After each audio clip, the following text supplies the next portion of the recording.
Hello and welcome to the MSTieCast. I'm Toby Mobius. I'm Joshua M. MacLeod, if you want. I'm Justin Toner. And today on the MSTieCast we have a very special guest. One of the few people we've actually had from Misted Movies, Mr. Arch Hall Jr. You sure do. You've got me. Yep. How are you gentlemen tonight? I'm doing good. We're all doing good. Fantastically. How are you doing tonight? Just fine. Just fine. Well, I guess let's not really waste any time. The first question we have is, do you remember your father discussing the idea for Eegah with you? He didn't. Well, yes, I was there during the whole concept of Eegah being hatched as a scheme. It came to fruition out of necessity because Richard Keel was interviewing for a part in the office, and I was in another part of the building, but I did get to meet Richard Keel, and then I left, and I didn't really know what happened until I came back and was briefed by my father. And what really happened was Richard Keel did not like the proposed role that it was another story, another kind of a very strange story that my dad had a screenplay very similar to The Island of Dr. Moreau, with Marlon Brando, where you had some half human, half animal creatures. And Richard just didn't like it. It kind of gave him the creep. So if you can believe it, a young, you might say starving actor out trying to get a gig actually turned it down. He said no, he found it too distasteful. I don't know if he meant it creeped him out or from a religious standpoint or what, but he made it very evident that he did not like the idea. And because my father was so impressed by the physical presence of Richard. I mean, he was a very young man. I think he was around 375 pounds, and there wasn't an ounce of fat on him. He knew he had to do something with this man because he just had such a physical presence. So he started scratching on a yellow pad, which he usually had 3 or 4 yellow pads, legal pads on his desk with different concepts and ideas and notes and scratchings. So he started just kind of ad-libbing and came up with an idea. He said, okay, we've got another project in the works. He says, let's talk about it for a second and see if you might be interested in it. And he pushed the other script aside, and then he just was winging it with Richard. And he said, what about, what's your feelings on, let's say, a prehistoric giant that somehow has survived all these years in an area like, let's say, Palm Springs, California, up in the mountains. And suddenly he's discovered. And there's all sorts of interaction between, let's say, he and maybe a young girl and things like that. What do you think? And he's looking over his glasses sort of at him. And Richard's kind of, that sounds better than the other thing, with a lot cannibalism and all this. And Richard just didn't go for it. And so my dad's kept on going with it. And then he really had nothing at that point, but that spun off and became Eegah in a matter of a couple of weeks, I think, actually. There was a script put together. And that's about it. That's how Eegah was hatched. It's possibly one of the most obscure, far-out, ridiculous concepts that anybody's ever come up with, and I think that's why people love it so much. It's funny you say that because I always compare the movie to King Kong. There's some similarities. There's some emotional similarities there.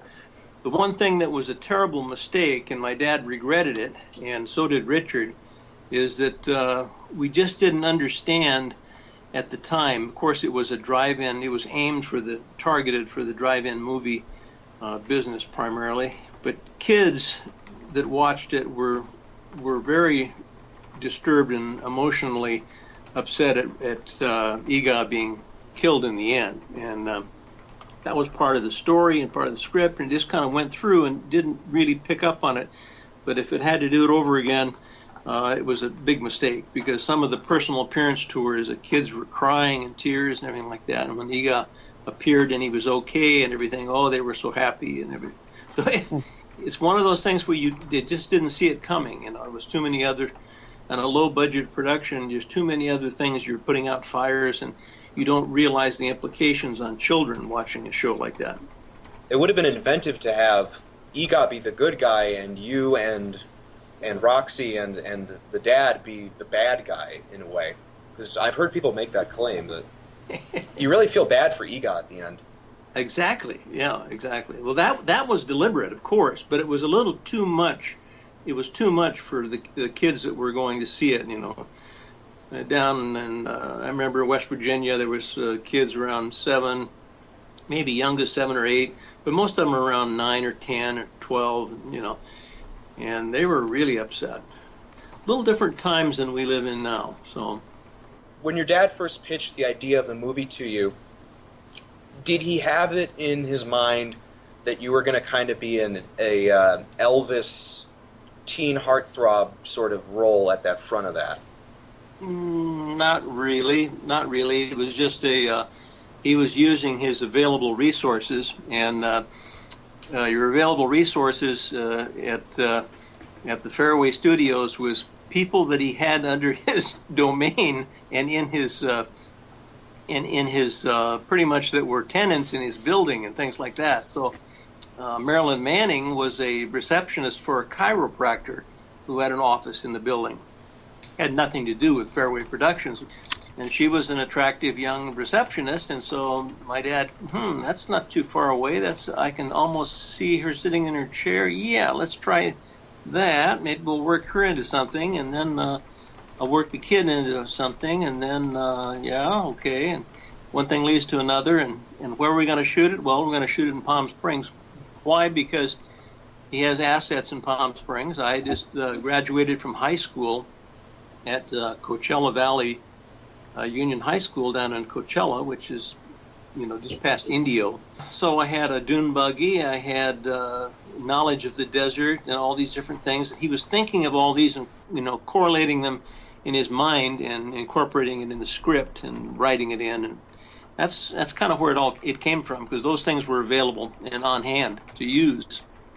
And we worked cheap, by the way.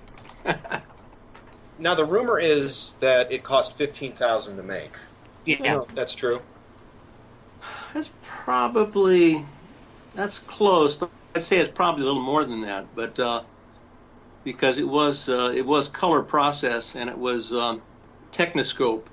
Well, I know it was shot in short ends, which those are, you know, it's raw stock, color stock that's sold as a no guarantee that it's any good. So you could waste your whole time and get nothing out of it. And actually, we did have a couple of roles that were bad, but Vilmos was very good on, and also Ray Dennis Steckler was very good on watching for clues of bad emulsion and things like that. But it's a whole different world, you know, working with film and not digital. Well, speaking of Ray Dennis Steckler, what do you remember about Mr. Steckler in Eegah and in Wild Guitar as well? I remember a lot about him. He was just a fantastic person and energetic and multi-talented and just a lot of fun to be around. I mean, I've never met somebody with as much energy as he had. Actually, he was very similar, a different generation, of course, but he was very similar in his personality and his sort of how he fit into the business, similar to my father, which to describe him in a nutshell, both of them actually, is they were very content to be working with people that they loved to work with on little to no budgets, but and sort of being big fish in little ponds on projects that they had total control over, as opposed to trying to make it big in show business. But both of them were loved the business, passionately loved it. That's good to hear. Now, I don't know if you've heard this or not.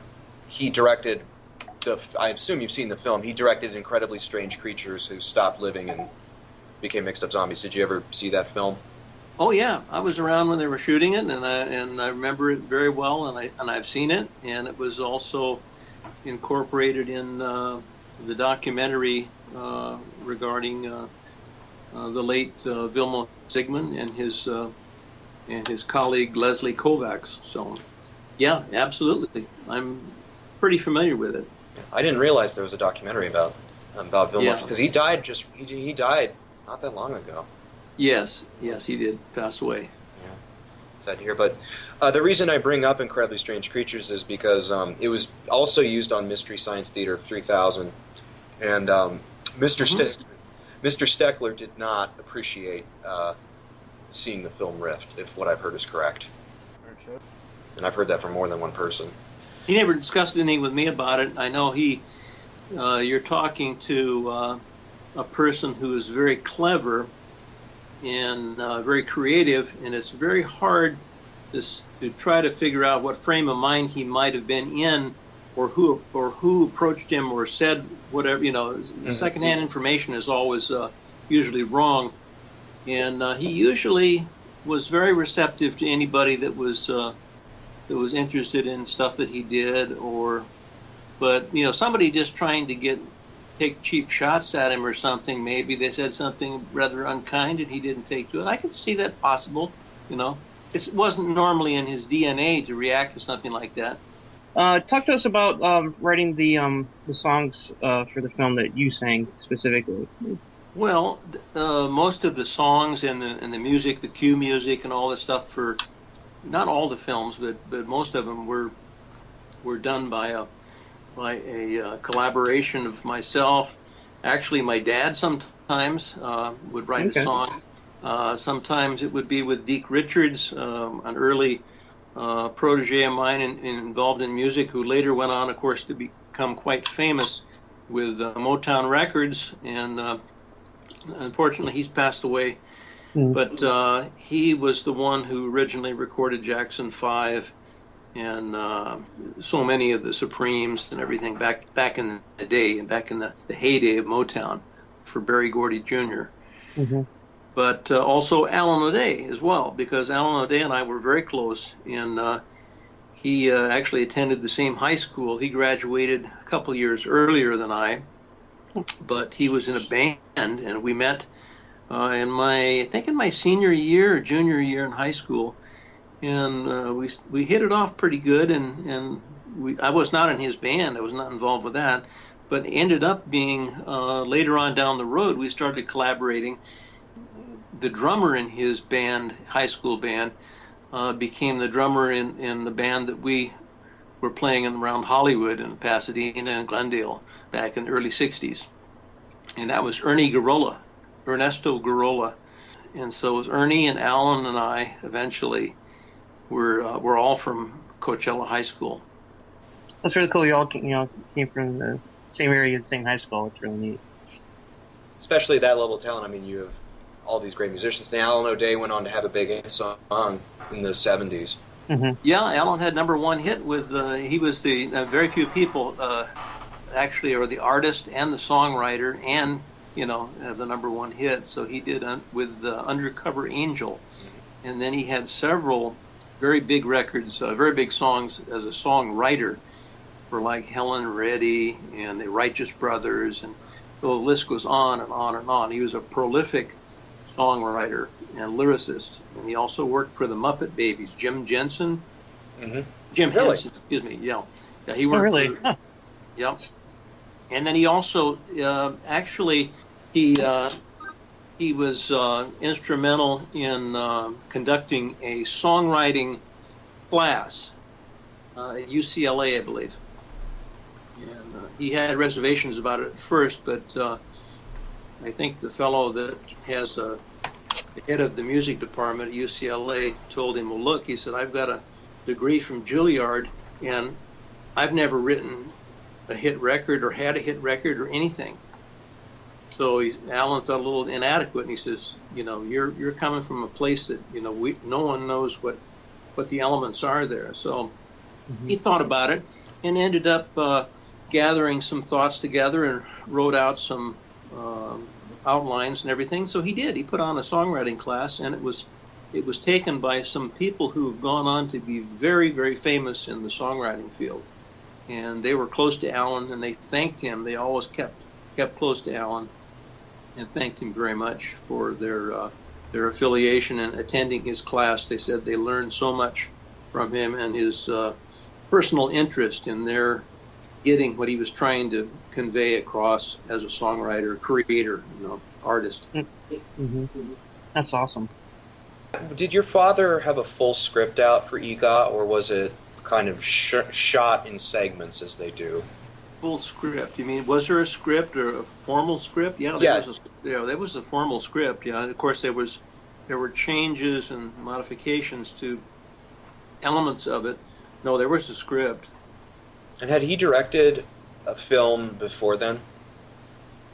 Before Eegah? Before Eegah, directed a film before Eegah. I'm not sure. I'm not sure. That's a good question. I know he had worked in some actor studio kind of things in his very early years in Hollywood, in the early 30s, I think it was, maybe 31 or something like that.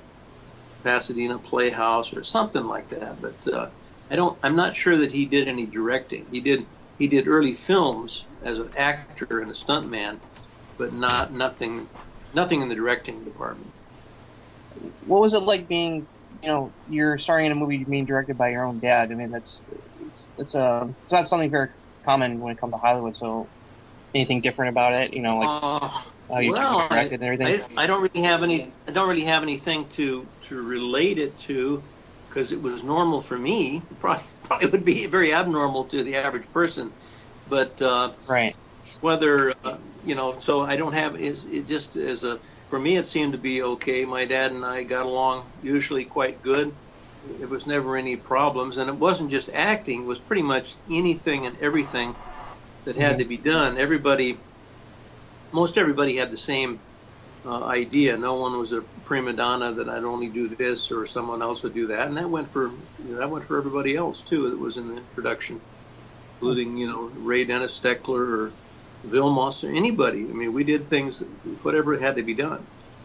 I was just doing something to please my dad, I guess you would say. You're trying to do what you do the best you can. I wasn't probably the sharpest tool in the shed, but I was trying to do what he asked me to do in the best way I could do it. And it was fun too. So we always had a lot of fun. That was one of the primary things that my dad always wanted, is everybody enjoyed themselves, had a good time. Sometimes it pushed it to the limit. During filming the cave scene, the interiors, part of it was in a sound stage, and part of it was in a commercial building in Hollywood that was it had bad insulation or sound. You could hear truck traffic and stuff outside, so it was very bad. So we had to do most of the filming on the back side of the clock between about midnight and 5 a.m. and attempt to film possibly before that.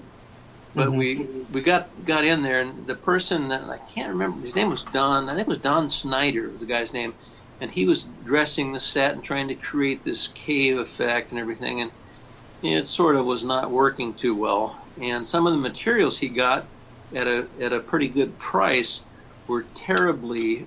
They were just terrible as far as the cleanup was involved.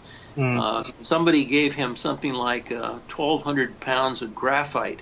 Well, that's like ground up pencil lead.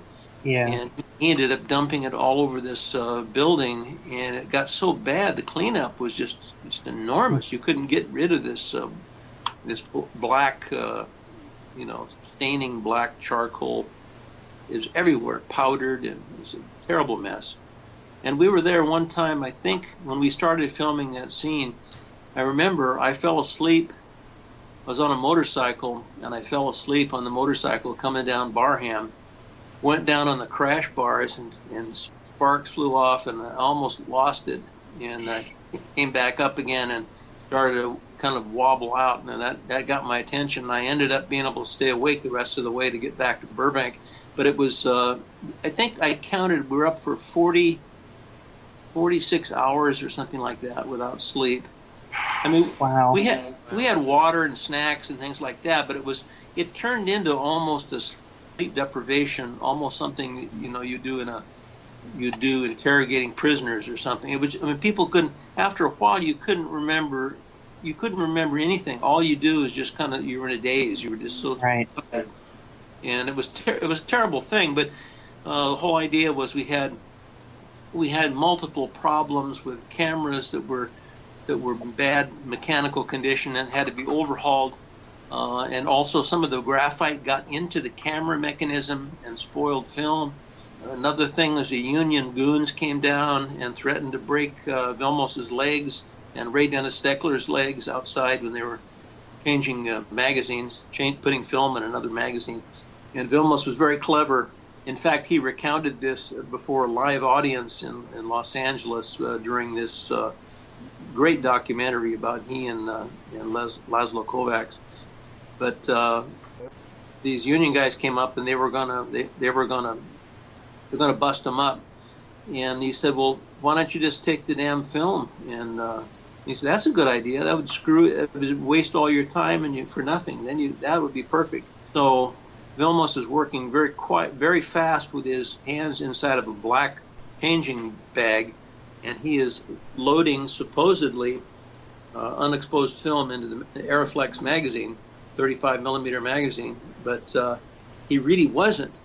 He was just faking it, and he acted like he was taking film out, but he gave the unexposed the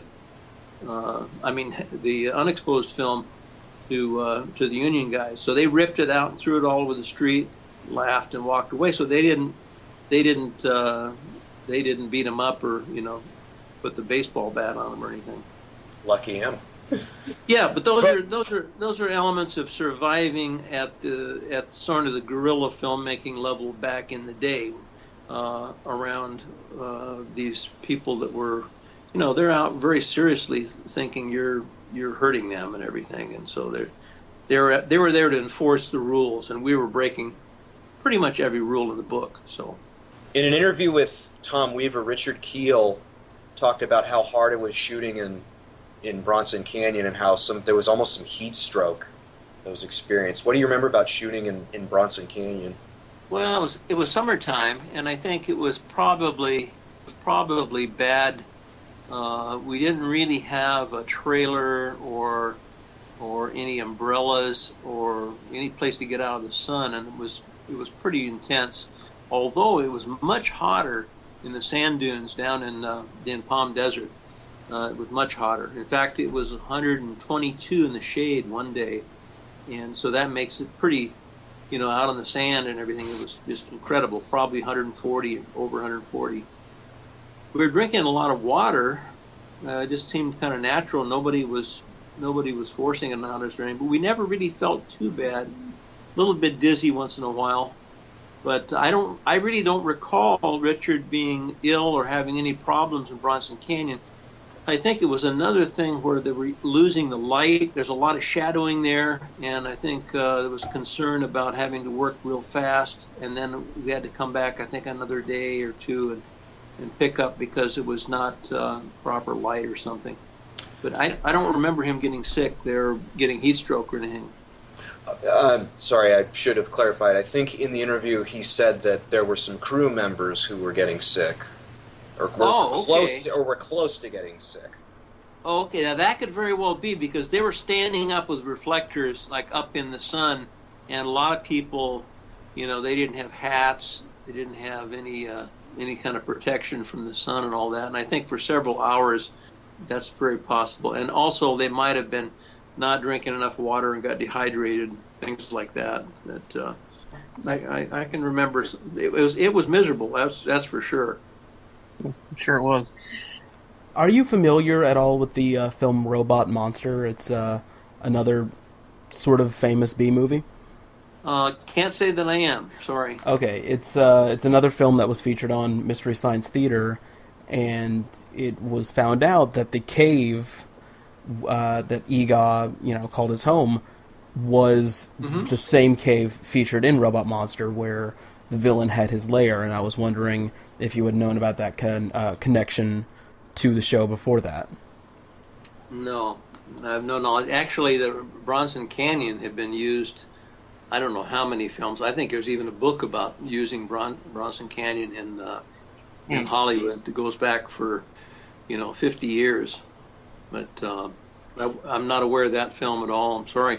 That's okay. What do you remember about working with Marilyn Manning? About her? Well, she Anything? was just a great person to work with. She's a good-looking gal, very intense. I know the most difficult thing she ever tried to do, and goes for myself too, was the Sadist film, and that was difficult for her because the writer and director James Landis, her to be a deaf mute, to have that sort of handicap as an attribute to her character, and he was very strong about that. But that really, from an actor's standpoint, makes it very complicated. So go back to the silent movie days, and actors had no sound to work with. So she worked very hard and came up with some. And then he changed his mind at the very last. There was a scene where Charlie Tibbs gets sprayed in the face with the gasoline, and he's blindly trying to shoot the high school phys ed teacher, and he accidentally shoots Judy, Marilyn Manning's character, and then she utters one scream, just screams out Charlie, and that's the only thing she ever said. And that's he shot it two ways. One where she doesn't say anything and just crumples over from the being shot a couple of times, and the other one, and they looked at them both and made the decision. He said no, he liked it better when she actually says that as a shock. It was like some kind of a primal scream or something. He had something in his back of his mind, but he liked it, and he didn't think it was bad. So, but she was great. I mean, she was, I think, a real trooper, and never complained about anything. And I really don't know. There's been, on several occasions, people have asked it on a few autograph shows, things that I was asked to participate in as a guest. People have asked about her numerous times, and I really don't know what to tell them, other than once I did hear back from somebody who was a go-between, and I don't even think she wanted to even share her or make public her contact information, but she got a message to me that says, in fact, I was in Hollywood, the Collector's show that used to be was in Burbank, around the Burbank airport there. The message was that no, she'd rather not get involved with her past. So I don't know. I really don't know what to say. And I'm assuming that was a legitimate message from her. But I have never spoken with her. But there's always comments, and people are constantly asking, would she consider participating in some of these shows and things? And I would love to give them information, have her contacted. But, I think she's made the decision. She just doesn't want to have anything to do with the memory of films or working films. I think she's involved in a totally different type of work, and I believe she's retired now. But I think she was a psychologist or a corporate psychiatrist or something like that. So I don't know. Well, speaking of the Sadist, real quick. Now, you played a real sleazeball in the Sadist. Like, were you worried? Were you worried about that hurting your image? Because in Wild Guitar and Eegah, you played kind of this young teeny bopper, and now you're playing a sociopath. Not really. And I never. No, I had no image. Only thing I had was, and I really was on the carpet to. Believe me, they were not that confident that I could pull the thing off. So initially, I did not have the part, and I was given a chance to work with the director. He sort of kept an open mind, but really I could tell he had made the decision that there's no way in hell that I could, play this character properly. And if this character wasn't, evil and despicable enough, the whole thing would fall apart, because that was the bad counterpart to the Miss Goody Good school teacher played by Helen Hovey. And if her part was not played believable and everything, it would be bad too. And she was so exceptionally professional that she held the bar so high that it made the counterpoint it made my badness more bad and her goodness more good. So it really was a good chemistry all the way around. But to answer your question, I was always trying to maintain my center of my character for James Landis, and I would slip around in it, and he would keep pushing me and pulling me around to get me back into where he wanted. So I think in the end he was satisfied with my performance, but in the beginning he had no confidence in me at all, you know. And I don't blame him. I mean, what did he have to go by, you know? But I think what he did like, and what compensated for my lack of experience, previous experience in anything that serious, was the idea I was so malleable. It was kind of like putty, and he could say things and do things with me, monkey see, monkey do, that probably a legitimately trained actor would find offensive or insulting, but I found it very helpful. He thought that, well, that's an interesting thing. So he kind of built that character of Charlie Tibbs using me.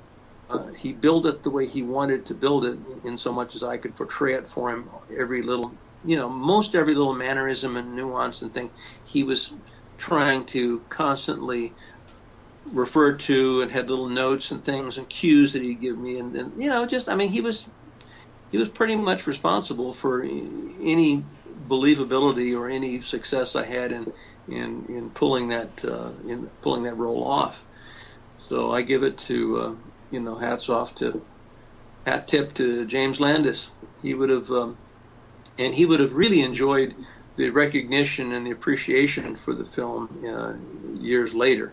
He did. He understood it, that it was an unusual film in so much as it ran in real time, and it was, even though it, by horrific graphic violence and everything, it's fairly light compared to films today, but for what it created in the mood, in the tension and everything, it did contain a lot of stress in there, and people are very disturbed by that film still to this day, and that says a lot for a black and white film, made back in the early '60s.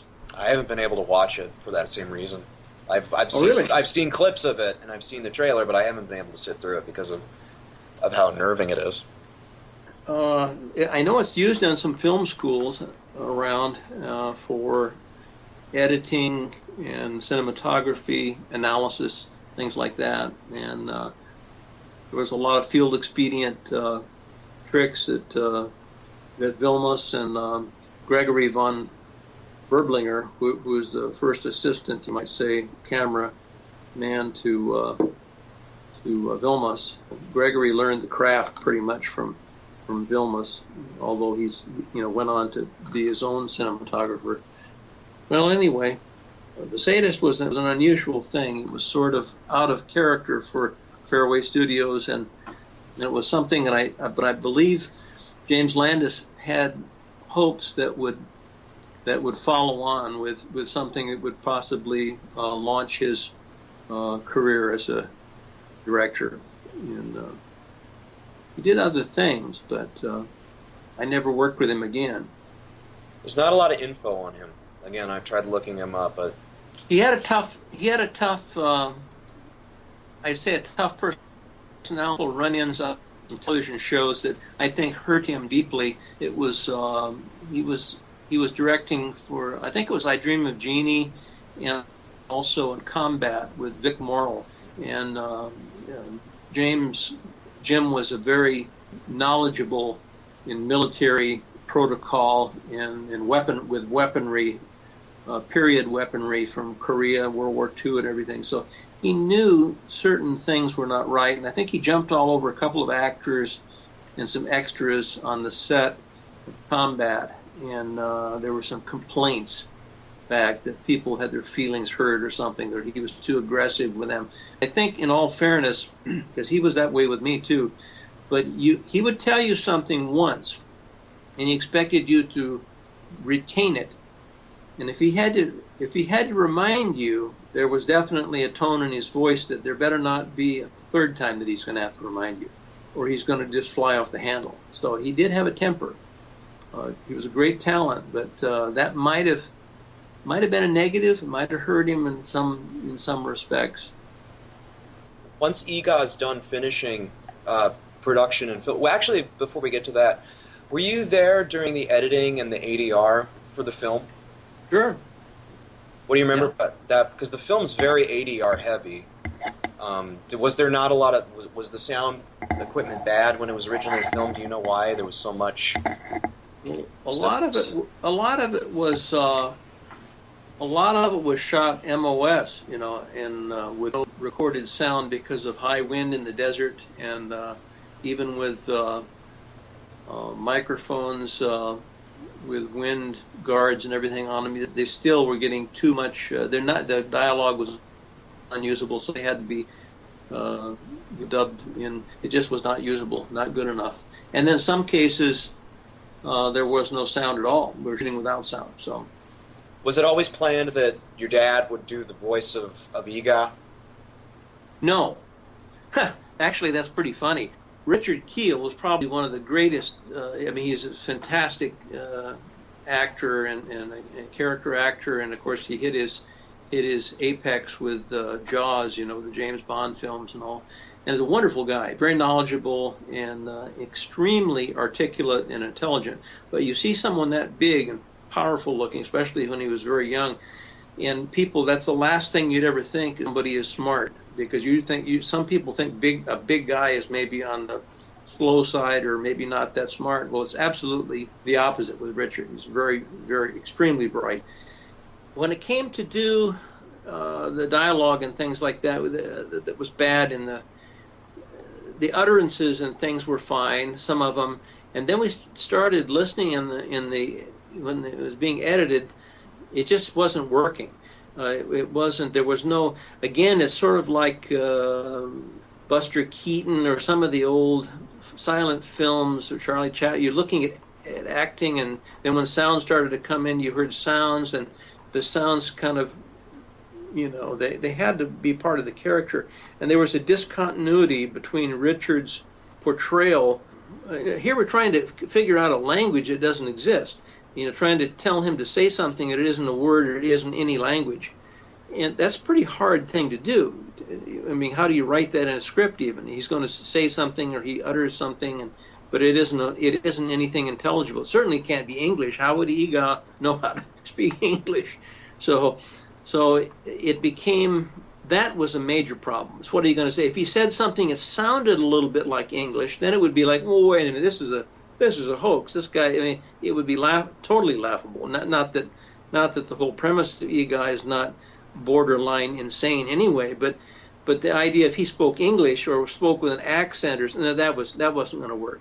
So my dad fell back on an idea which came naturally to him, because he speaks Oglala Sioux, Lakota language of the Native American people in South Dakota primarily, and he learned that as a young boy.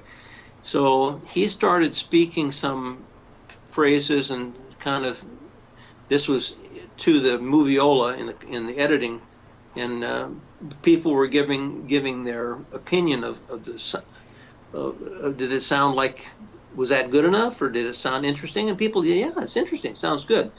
But for getting back to the first Eegah that comes on the screen during the Eegah's theme, which is that Alan O'Day and I dreamed that up.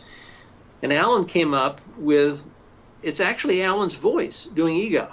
Oh. It's really? Alan, yeah. It's so, and how Alan did it was, we reverse engineered the Chipmunks, and we took it and we dropped it down, I think it was 2 octaves, and that was Alan saying something like, Eegah, Eegah, and it came out, Eegah, and people, oh my God, that's fantastic. We turned it up real loud and it shook the whole room, That's unbelievable. Well, it was unbelievably easy. We had like 3 tape recorders, and we're bouncing things back and forth. And of course, we're getting a lot of generation loss of the quality of the sound. but they pulled it off. It worked, and it was Alan's idea. And Alan was a masterful guy at coming up with funny things too. Then he also, as we're laying this in on the tracks, he played a joke on the editor, and we're all sitting there going to get his reaction. He said, "Okay, we got it all set to go." So he lays in this, he cues up the sound to the picture and everything, and then Alan reversed it, and he had it 2 octaves higher. So now it does sound like the Chipmunks, So Eegah has this chipmunk voice. That didn't work at all. Actually, it didn't get that big of a laugh out of the editor. He was tired and thought we were a couple of morons. So we didn't get any points for that. But it was interesting because we're always trying to. Sometimes when you get too tired, you're working long hours and everything. You think something is real funny, and other people don't think it's funny at all. That was one of those moments, I think.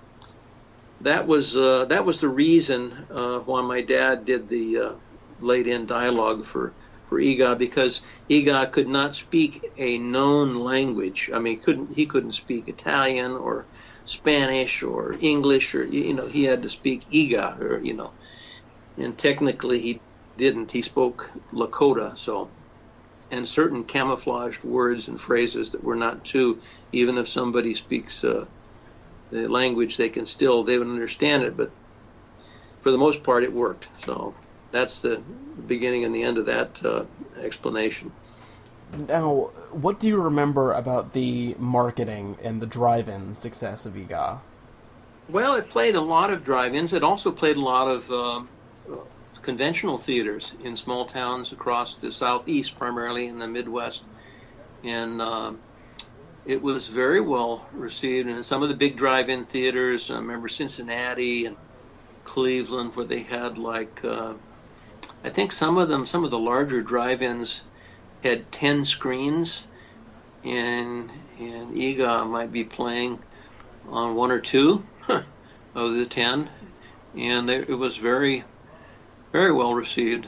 Of course, it's hard to say, you can't get a whole lot of reaction out of somebody. I mean, doing a personal appearance and everything, as we did in some drive-ins, it was far more personal to be in a walk-in theater, because you could talk to people and everything. In a drive-in, it was a little more difficult. Sometimes we had set up flatbed trailers, and we were up on the roof of the snack bar, which usually was a centralized position in the drive-in theater.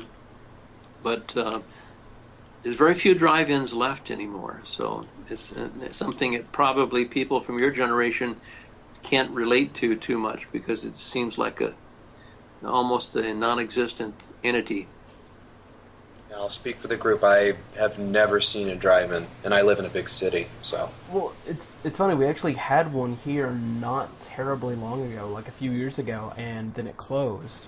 But we did have one within, I believe, it was within like 30 miles of where I live. My sister and her boyfriend went to it a lot. Mm-hmm. And there's still some drive-ins over in my part of the country. There was one like in my hometown when I was a kid, but it got torn down. But there's one not too far from where I grew up, and there's one or two not far from where I am here in New York, western part of the state. So yeah, there's they're still around, and I remember going to a few when I was younger. I was a little kid, before they kind of started to dwindle away. But thankfully, some of them are still around. Well, most of the little theaters, I think, are gone. Actually, I've seen some. I was in Louisiana and saw some little tiny theaters in Texas too. They've got some that they've reinvigorated, they've revitalized, and they've turned them into sort of boutique theaters now, upscale boutique theater, and they've sort of breathed life back into them. Mm-hmm. It's kind of interesting. The last drive-in theater that I've been to, unfortunately, I had it was in the Las Vegas area. They had one over in the North Las Vegas that was used, I think, as a swap meet on weekends, but they still, I'm not sure if it was still used as a drive-in or not. They still have the snack bar building and all that, but I used it to make a precautionary landing in a helicopter at one time when I had a problem with the helicopter, and I was coming into North Las Vegas Airport, and I had this mechanical problem, and I had to set it down. I saw the drive-in, so I set it down. But of course, you have to watch out for the obstructions. All the.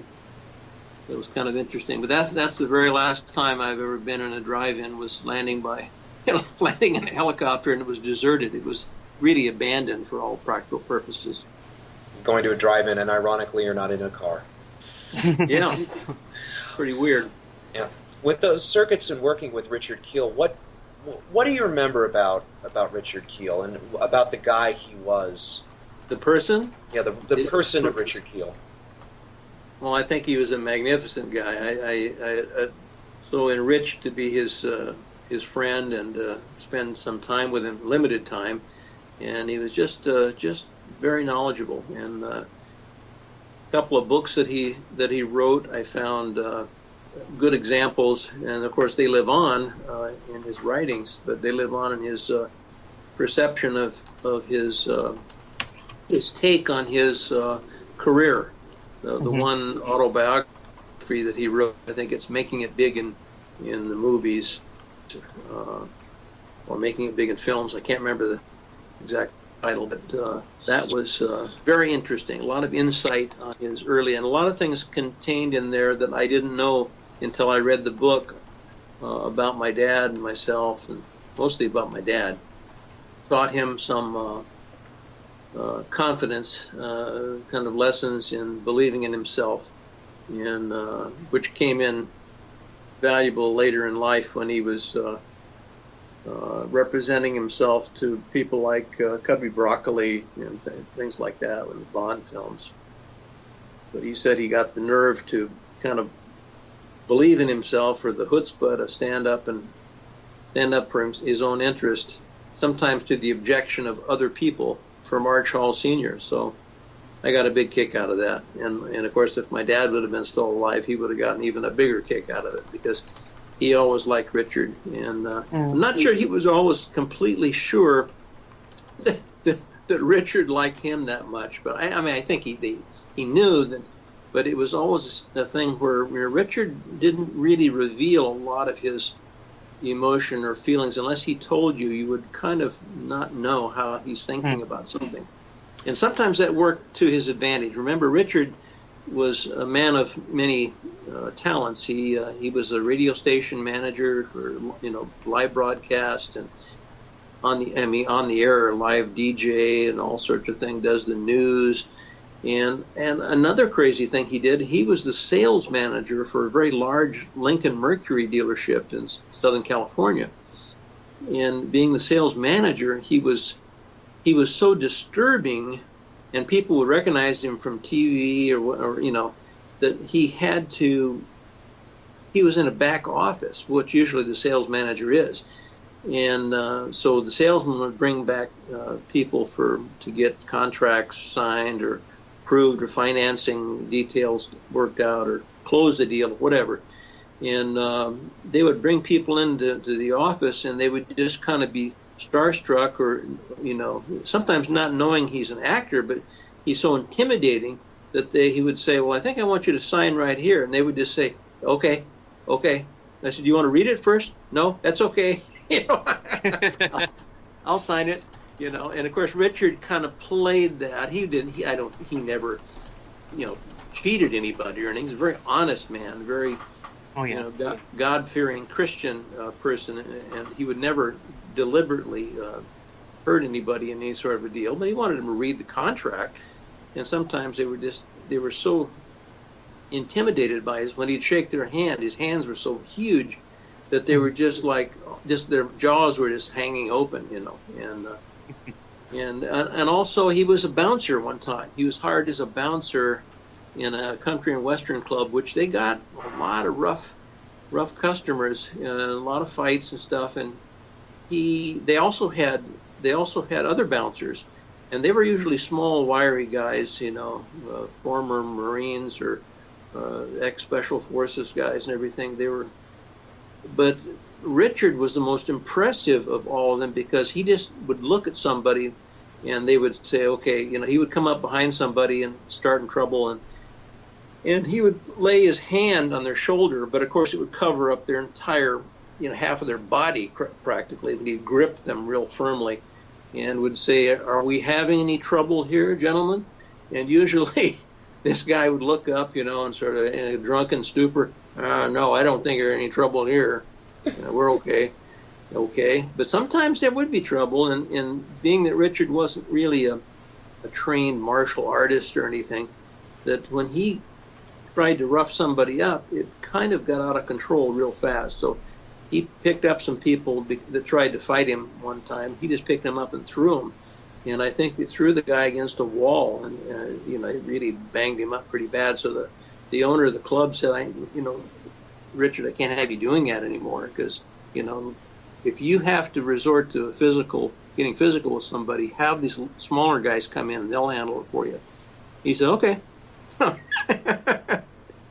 We have a friend of the show, Fred Fritz, who told us this story about meeting Richard Kiel at a convention, and I think this is in 2000. So at this point, Richard was he couldn't really walk. He was in a lot of physical pain in his older age because of his height, and he was sitting in a chair, and this boy in a wheelchair came up to Richard. This was at a convention. Came up to Richard Kiel and said, "Oh, Mr. Kiel, I love you. Can I have a picture with you?" And even though he was in intense pain, Richard stood up, said, "Absolutely," stood up, walked around, posed in a picture with this young child. And our friend Fred said, that Richard was the nicest guy, and that it was so awesome seeing him do that. Yeah, he was. He also now you have to understand, he survived a horrific car accident, and he was injured primarily. That's the reason why he used that little scooter and everything, because he went end over end. I believe it was in a van that went down a canyon, rolled multiple times, and it's just miraculous that he even survived it. But he did get injured really bad. And that pretty much left him having to use something to get around. And he could get up and walk for limited, distances. But he had a tough time. But he did survive. So that's everything I've ever heard about him said he was the nicest guy in the world. Yeah. Mm-hmm. I'd agree with that. I would agree with that. Yeah. But he also didn't like people that were rude or obnoxious. He had a very short tolerance for a lot of people. If he thought somebody was disingenuous or being not nice, let's say, or using bad language around women or something, he didn't. He was old school. He didn't think that was cool, and he'd let you know real quick that he didn't like it. So that was just his. That was his own personality. Eegah, as well as the rest of the Fairview Library, are often considered to be public domain. Do you know about that? How exactly that happened? Well, it's sort of a sad story. I think the way I understand it to be is that the films, all of the Fairway catalog, was owned by Rhino in Los Angeles. Mm-hmm. And I believe they had entrusted their in-house legal staff to renew copyrights and licenses and things like that on all their properties and their things that they owned. And for some reason it didn't happen. And I only learned of that through I believe he's a former employee. I'm not 100% sure. But that was Johnny Legend. And Johnny said that, I believe he told me one time that they screwed it up. And as many people do, they just don't. And then, of course, he makes, you might say, a living out of sharpshooting films that either fall through the cracks or that are already in public domain.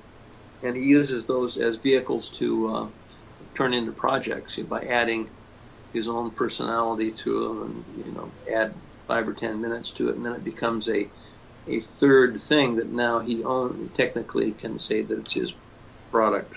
Not so much the unadulterated original portion that's in public domain, but it becomes a a new entity with his additions that he puts on it. So kind of like Joel does, with the Mystery Science thing. I mean, it becomes his own thing with it. So in that respect, it's pretty smart. And of course, he has hundreds, I think literally hundreds and hundreds of films that I believe he and his sister have in their company. Well, let's get into it right now. When did you first see the Mystery Science Theater 3000 version of Eegah? Actually, I saw parts of it. I can't say that I've ever sat through the whole thing, but I've seen parts of it. I'm aware of its existence and all that. I suppose it was not too long after it came out. I'm not sure the year. I couldn't tell you for sure. 93. Yep. Okay. Yeah, I was over in Saudi Arabia and Kuwait then, or that was 91 Gulf War, so I was back from that. So yeah, that was 93. Yeah, I'm sure that I saw it when it first came out, or maybe a year or so afterwards, because it was in constant syndication. I think it originally was on TV. I may have not seen it then, but I may have seen it from a video or something, from like a VHS or something like that. Someone had. I know that's how I first saw it. And Justin, I think you're the same, right? Yeah, it was actually the first episode of the show that I ever watched, and it was that summer. I don't know if it was the original airing. Cause, I know it definitely was on a Saturday because I was visiting my aunt and uncle, and there was not much to do, so I was like just flipping through the channels on their TV, and they had just happened to stop on Comedy Central, and it's like saw the Eegah, and I was into the movie. I was enjoying the movie, and I just didn't understand, these guys cracking jokes and stuff. It's like it was definitely weird for me, but I was digging the movie. I was having fun with it because I was young and stuff. But that's why I don't know, one of my favorite episodes. Was that Joel's first? Is that his concept, or did he come up with that formula, or is that someone else's, one of his partners or something? He came up with the formula of let's watch a B movie, let's watch a creature feature, but instead of just cutting back to the host, let's leave the host in the movie to talk over it and make comments over it. That was a lot of that was Joel. Yeah. But again, he created the same thing that Johnny Legend does by making it an entire film with the mask of the little creatures and everything, and the overdubbed dialogue. So it is again another product, correct? Correct. Mm-hmm. So that from a business standpoint is rather clever, I think. Well, I guess what's your reaction to seeing the Mystery Science Theater version? Do you have any strong feelings towards or against it? I don't. It's not my thing. I mean, I wouldn't watch it, but I know people that are loyal fans and that are just crazy about it and that enjoy it. I mean, hats off to them. It's just not my thing. I don't care for it. But some comedy shows, some people think are hilarious. Others think they're not so much. It just doesn't appeal to me that much. Yeah, comedy's subjective. Yeah. What do you remember about? You met Joel at Monster Bash in 2014, I believe. 2015. Yeah. What do you remember? Those years? What do you remember about Joel meeting him for the first time? Well, I think he was.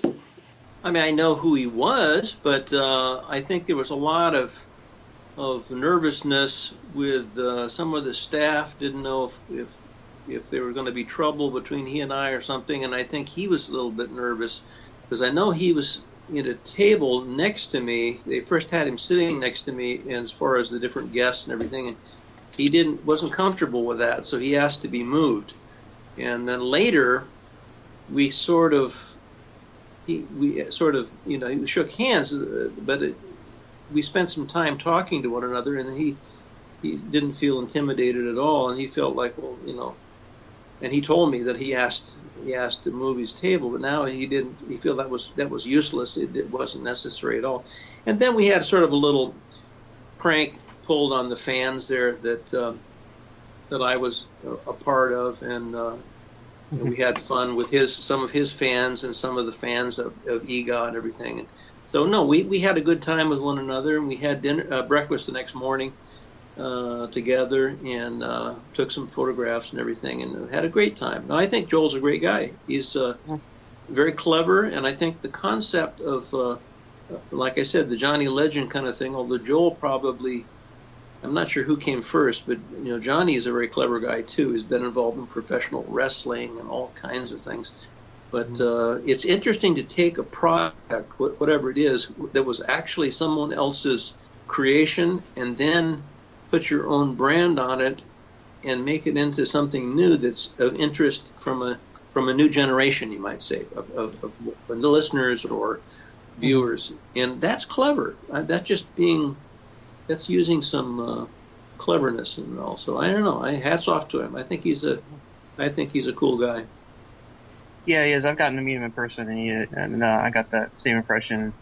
And I can understand probably his nervousness because there's been different reactions over the years of some people to having movies that they were part of or created, being Sure. made fun of on the show. Some have been good with it, others have not been so good with it. So he was probably, since he hadn't really gotten to know you, he was probably not sure how you felt about Eegah being on the show. So, but that's nice that you guys got to talk and got to know each other and stuff like that. So that's good. Yeah, and of course I know that it's not personal, no matter how personal his comments may get, or that it's all for the shtick he's trying to create, and he doesn't. There's really little care about implications that a lot of people in these older films are. Sadly, they're passed on, so there's nobody to complain, and some people could be upset. They're serious actors and all that. I don't take anything that I've done really that serious. I don't take myself that serious, But no, Joel is a clever guy, and I hope it would be nice to resurrect that whole concept, maybe update it in some way where you could go on in a newer format, freshen it up a little bit. That actually is happening, as a matter of fact. Yeah, they funded a new season, and I believe they're going to start shooting sometime this year. Well, he mentioned something about that was on the burner, but he wasn't really sure, and I wished him well with it. So I'm glad to see that came together. $6,300,000 was donated for that. But in the same kind of vein, the book, The 50 Worst Movies of All Time, that was written by the Medved brothers, and they put Eegah on in their list. How did you feel about that? I thought it was great because again, you've got a similar thing where a person is trying to be, and I think the Medved brothers are clever, but they're also correct. I mean, there's some pretty bizarre films in there, and Eegah made the cut, so I got a big kick out of it, and because I don't think there's very few films that are based on a premise that's more insane than Eegah. If you really lay it out on paper and said this is your idea for a film, I mean, most people would say, I think you better go see a psychiatrist, or you need medical attention or something. But it was, so no, they were. I think they were right on target. I think it definitely it fits with some of the others there. Maybe some of them not so much, but there's some strange films in there, and that was a very pivotal launching of their careers, But yeah, no, I think I agree with them that it is probably one, but it depends on your appreciation or definition of worst films. There's people that are cult film people that love Eegah and everything, and they love the campy characters and everything, and they're not looking at it from critiquing production or discontinuity or things like that. Some people just live to find something. Well, in one scene this happens, and the next scene the guy has a different jacket on, and then something else changes. Oh my God, I found this and I found this, and that's their whole life, and that's cool. But in Eegah, it's there's a lot to criticize, but the people that let that kind of fall off their back and they just enjoy the spirit of it and the craziness of it.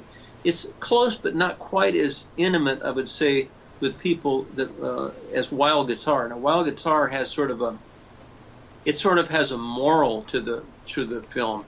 That people deserve a second chance, even if they're crooked or they're, all this kind of stuff. And I mean, I'm not talking about total criminals, but I mean, if they're, cheating agents and all this sort of thing, they probably deserve a second chance. And I even had a school teacher one time come up to me and say, I use Wild Guitar and clips out of it as a teaching tool in my class, and as far as how to treat people, and you never count somebody out. And she had a lot of different comments to make, and I was just kind of blown away by somebody that took that viewpoint of the story. But she said no, she found it to be very wholesome and very so it's interesting. Everybody sees something different in everything. Their level of appreciation or dislike or like or whatever, it comes from all corners of the compass.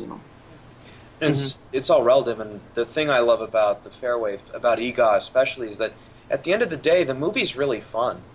There's it's a fun movie, and there's a lot of movies out there that are not fun, that are chores to watch. Eegah is not a chore. Eegah is a very fun film. Right. I agree. And everything was lighthearted, and the dune buggy and the desert and the locale, everything. It was an interesting place for somebody that lives in Indiana in the middle of wintertime to see sand dunes and to see dune buggy. I mean, it's just like a vicarious thrill, and it fit in the drive-in film too. So that whole genre of drive-in films, I mean, they were wonderful in their day. They just had it seems to be drive-in. It was a culture, it was just so cool to go to a drive-in, especially if it was a nice summer night and everything. It was just fantastic. Anyway, that's about all I can recollect. You got any other questions? We have one more question. Are you sick of people saying, "Watch out for snakes"? Am I sick of it? Not in the slightest. No. I love it because it's a relevant.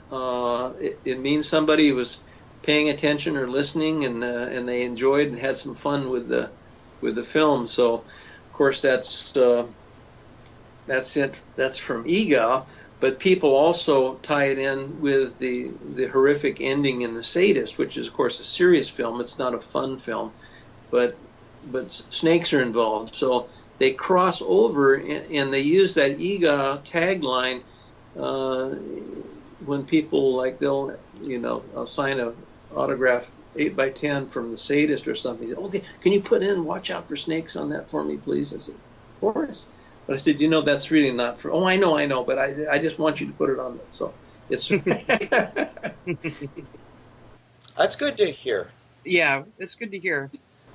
I was at a convention last weekend, and I found a fan of Mystery Science Theater who had a "Watch Out for Snakes" T-shirt, and I was like, "When did you get that? I want that." That's very cool. Because we're going to be speaking to Mr. Archall Jr. soon, and he's like, "Oh, I found it online. I don't know if the store's still active." And I'm like, "Arr." Yeah, I've seen one of those too. I've seen one of those T-shirts, and I believe I saw it in New Jersey. But anyway, it's here and there. But I don't even know. I didn't see them for sale. I just saw a guy walking around, or a girl actually had one on, and somebody's making them. It's not me.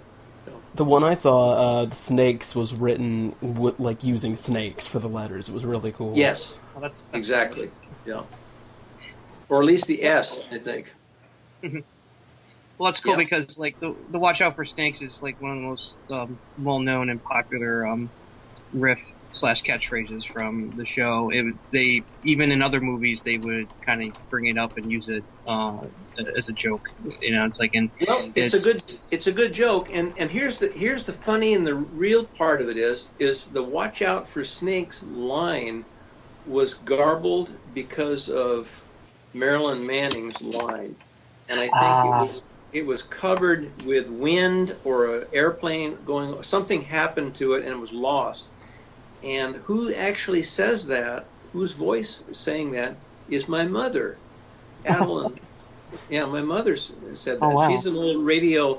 She used to do radio shows back in the 30s and everything.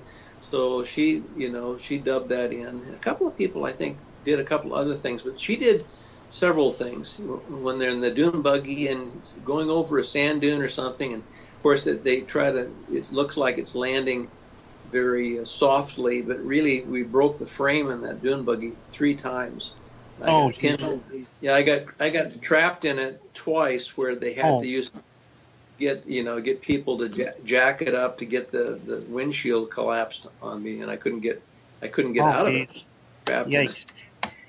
But poor welding. I'm not a very good welder, never was, but I had a gas welder, and it didn't hold. It would hold for maybe 1 or 2 jumps, and then we'd hit, and the whole frame would collapse. Oh wow! But of course, now that it's a famous gag line of the film that everybody mimics, that if anybody would ever not, if it was perfectly laid in there where it was seamless and it was kind of a non-event that nobody really noticed, I think it would be lost in the shuffle now because it's sort of outrageous and it stands out. That I don't know. It's just people have more fun with it, and being that I think there were several takes, and the one that was the funniest that the editor was laughing the most at, he put the one in that got the most laughs. No, but he's not trying to emulate good production matching or voice matching or anything. He was trying to get the biggest laugh reaction, and that was kind of the concept of pretty much everything except The Sadist and Deadwood 76. That was the 2 films that didn't fall into that category. Nobody was trying to get laughs for poor production quality or something, So anyway, that's the story of my story of Fairway Films, and from about 1959 to 1964, spanning those years, it was a lot of wonderful memories, working with a lot of great people. Sadly, many of which are not with us anymore, but have great memories. And it all happened in a little place in Burbank, California, that still is there, and on the corner of Olive Avenue and Lincoln Street. And believe it or not, the building still exists. All the offices. It's painted a little different color than it used to be, but it's filled with young, creative artists, filmmakers, writers, technical people, and all working on their dreams and everything. And it's a very interesting place. Actually, the creative spirit of Fairway still lives on. So I think that is a nice way to, if anybody still, could look back from heaven and look down and say, what's going on there? Well, it's not a parking lot or a shopping center or a restaurant or something like that. It's still got people in there that are scheming and dreaming and trying to figure out something, some kind of a project. A good note to go out on. Yeah, Yes, it's a nice it is. legacy. I believe we've asked all we wanted to ask. Thank you so much for joining us. Well, thank you. You guys sound like you're film enthusiasts, and I wish you the best of luck. And stay hungry and stay into it. I think you have obviously a passion for film. We all do. I know I do. Yeah. I like to believe we do. Well, thank you very much for listening. I'm Toby Mobius. I'm Eegah. I'm Justin Toner. And I'm Arch Hall Jr., and it's been fun being with you guys tonight, and I enjoyed it very much. Thank you, Mr. Arch Hall Jr. And this has been the MSTieCast. Look at my thorax. Tequila.